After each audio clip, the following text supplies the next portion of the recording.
Shaira. David, buti na nagising ka na. Kamusta pakiramdam mo?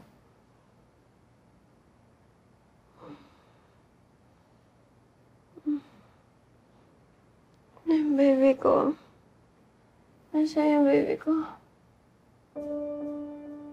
Shay, magpahinga ka muna, please. Ano magpahinga? Nasaan yung baby ko? He was delivered via C-section.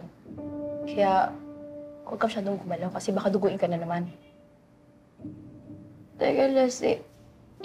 Hindi mo pa sinasagot yung tanong ko. Nasaan yung baby ko?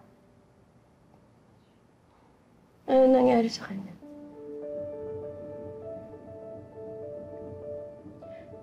Shay, buhay yung baby mo. Pero kasi nasa critical condition siya. Nasa incubator siya ngayon. Minomonitor. Mahina kasi yung tibok ng puso niya. Posible siyang mawala. Hindi, Leslie. Hindi ko matatanggap yung sinasabi mo. Hindi pwedeng mawala yung baby ko. Girl, ginagawa naman nila lahat. Tama. Gawin nila lahat. Kasi hindi pwedeng mawala yung baby ko.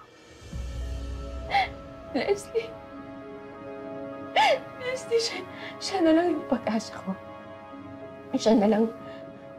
Siya yung buhay ko, Leslie. Hindi mo kaya mawalan.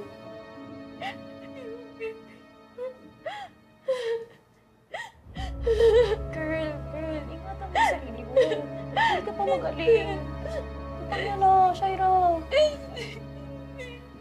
Shaira. Ano ginagawa mo dito? Shaira. Lumayas ka. Huwag na magkalalapit sa akin. Di ba pinili mo yung babaeng yun? Sige, sumama ka na sa kanya. Ipagsiksika mo yung sarili mo sa kanya. Magsama kayong dalawa sa impyerno. Jordan, umalis ka muna, please. Umalis ka na. Sige na. Sumama ka na kay Christy. Pero ito ang tatandaan mo.